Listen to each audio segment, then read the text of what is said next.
이 끝없는 절반만의 움직임과 다른 절반의 움직이지 않음이 바로 그대 삶의 고통이고 불안이다. 왜 그대는 그토록 많은 범위 속에 있는가? 무엇이 그대 속에 그토록 많은 불안을 만드는가? 그대가 무엇을 하든 왜 환희가 그 일을 통해 일어나지 않는가? 환희는 오직 전체일 때만 일어난다. 부분에서는 결코 일어나지 않는다. 아무 장애물 없이 전체가 움직일 때 바로 그 순간이 행복이고 축복이다. 행복은 바깥에서 오는 그 무엇이 아니다. 그것은 그대 전 존재가 움직일 때 찾아오는 감정이다. 바로 그 전체의 움직임이 행복이다. 그것은 그대에게 일어나는 무엇이 아니다. 그것은 그대로부터 일어난다. 그것은 존재의 조화로움이다. 마음이 분리되어 있으면 그대 안에는 끊임없는 갈등이 있다. 그리고 그대는 언제나 분리되어 있다. 절반의 움직임, 절반의 억제, 절반의 찬성, 절반의 반대, 절반의 사랑과 절반의 미움. 그대는 분단된 국가이다. 그대는 무엇을 따라하는가?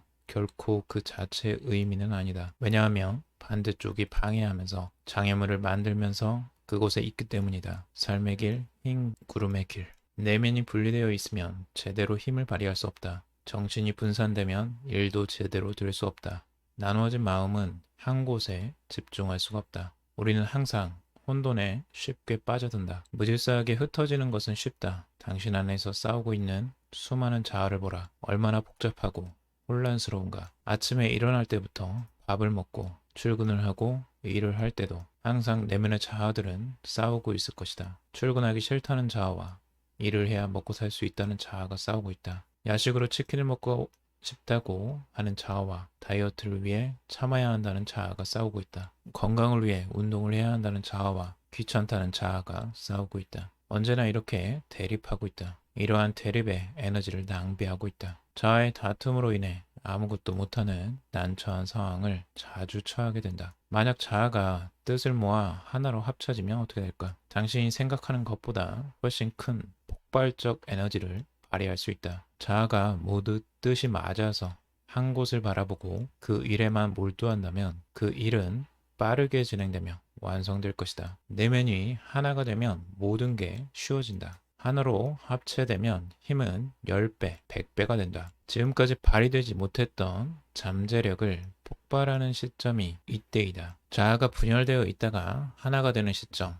그렇다면 어떻게 자아를 하나로 합칠 수 있을까? 그 뜻을 하나로 모을 수 있는 방법은 무엇일까? 그 방법은 자아가 하는 이야기를 듣고 그것에 귀 기울여 주는 것이다. 그리고 이해하고 수용해 주는 것이다. 만약 쉬고 싶은 자아가 있다면 그 자아가 왜 쉬고 싶은지 이야기를 들어봐야 한다. 다짜고짜 쉬면 안 된다. 나는 쉴 시간이 없다.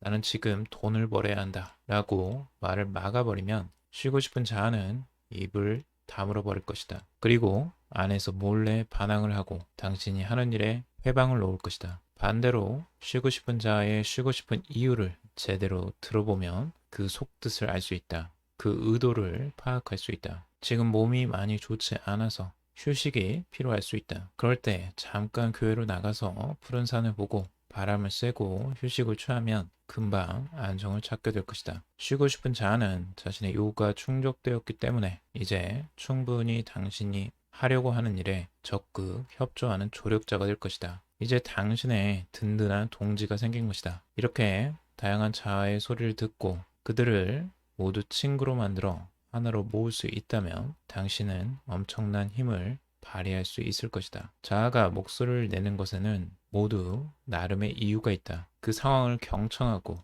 타협해야 한다. 분리되었다는 건 내가 그만큼 자아의 목소리를 듣지 않았다는 것이다. 모든 걸 무시하고 독재자처럼 행동했을 가능성이 높다. 지금 당장은 독재자가 빠르게 성공하는 것처럼 보일 수 있다. 그게 단기적으로 속도면에서 빠를 수 있다. 하지만 시간이 지나면 반란이 일어날 것이다. 폭동과 혁명이 일어날 것이다. 독재자는 결국 타도될 수밖에 없다. 자아의 이야기를 들어야 하는 이유가 여기에 있다. 자아의 이야기는 느낌으로 다가올 것이다. 그래서 자신의 감정을 잘 살펴야 한다. 어떤 감정이 지금 느껴지는지 잘 살피고 그 감정을 온전히 받아들이는 연습이 필요하다. 각자 자아는 자신이 하고 싶은 이야기를 감정으로 나타낸다. 그러므로 감정을 파악하고 느껴라. 그걸 무시하지 마라. 그렇게 쌓인 감정은 당신을 더 고통스럽게 만들 것이다. 지금 보고 느껴야 할 감정을 미루지 마라. 지금 느껴야 할 감정은 지금 당장 느끼고 놓아주어야 한다. 그게